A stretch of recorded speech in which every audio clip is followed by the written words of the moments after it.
One of the largest misconceptions about UAN is that it's not subject to nitrogen loss, when in fact UAN, or urea ammonium nitrate, can be at risk from nitrogen loss via volatilization, leaching, and denitrification. To understand the UAN nitrogen loss risk profile, you need to understand how each nitrogen loss mechanism impacts UAN. Let's walk through each form of nitrogen loss, starting with volatilization and the associated misconceptions. Volatilization is the loss of nitrogen to the atmosphere as ammonia gas. 75% of UAN's total nitrogen is at risk of loss via volatilization. While there is no volatilization risk for the nitrate portion, the urea portion, which makes up 50% of the nitrogen composition in UAN, can be at risk along with the 25% ammonium portion. Ammonia volatilization occurs as ammonium is converted to ammonia gas on or near the soil surface. Urea is a carbon-containing compound that must be hydrolyzed in the soil by the urease enzyme in order to free the ammonium and make it plant available. When that process happens, it consumes hydrogen ions from the surrounding environment, causing a localized increase in pH, which is important because that change in pH affects the equilibrium between ammonia gas and ammonium cations. The higher the pH goes, the higher ammonia volatilization losses we can experience.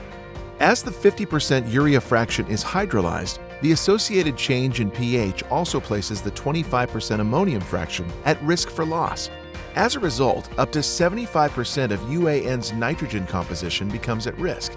Surface-applied or shallow incorporated UAN is most at risk. Other risk factors for volatilization include warm air temperatures, high residue, elevated soil pH, and high soil moisture.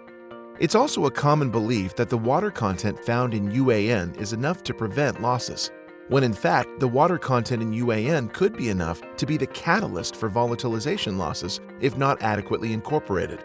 For example, if UAN is banded at a rate of 60 gallons per acre, this is the equivalent of 18 thousandths of an inch of rain. And if a grower were to broadcast 60 gallons per acre, the moisture content in UAN is equivalent to only 6 ten-thousandths of an inch of rain. So what does this mean for volatilization losses? These levels of moisture are simply not enough to incorporate UAN and eliminate the risk of volatilization losses. Research indicates that urea needs to be adequately incorporated by more than a half inch of rainfall or irrigation, or to a depth greater than 2 inches into the soil via mechanical incorporation. To help mitigate the risk of volatilization losses in UAN, a grower should consider the 4 R's of nutrient stewardship. Designing a nitrogen management program around the 4 R's can include the use of a urease inhibitor such as Anvol nitrogen stabilizer, which is designed to protect against ammonia volatilization losses. Now let us dive into leaching and denitrification and break down why 100% of UAN's nitrogen composition is at risk to loss via these mechanisms.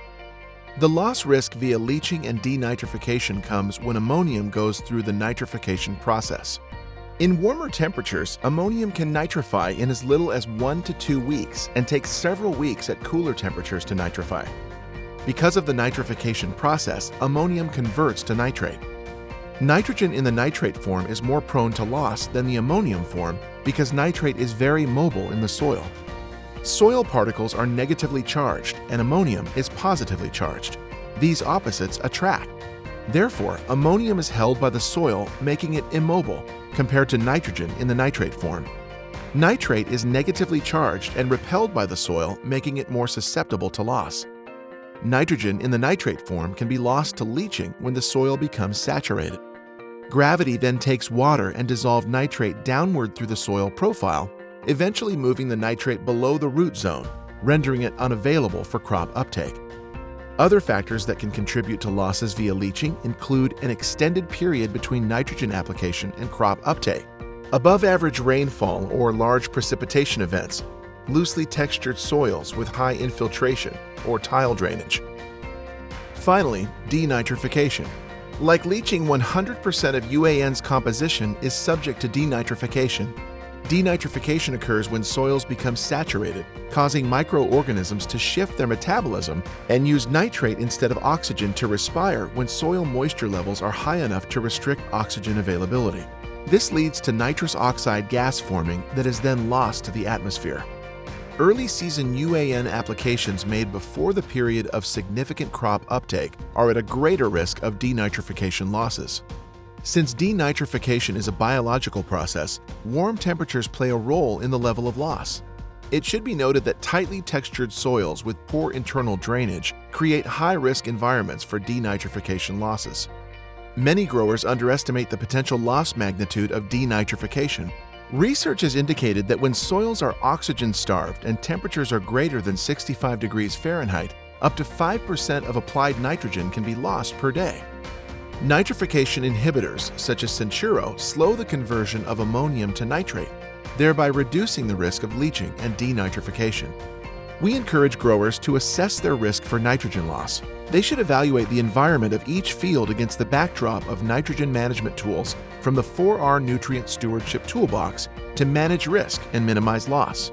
In the next video, we'll walk through real-world research results for UAN treated with Anvol and Censuro nitrogen stabilizers and evaluate the potential positive return on investment when it comes to utilizing a nitrogen stabilizer with UAN applications.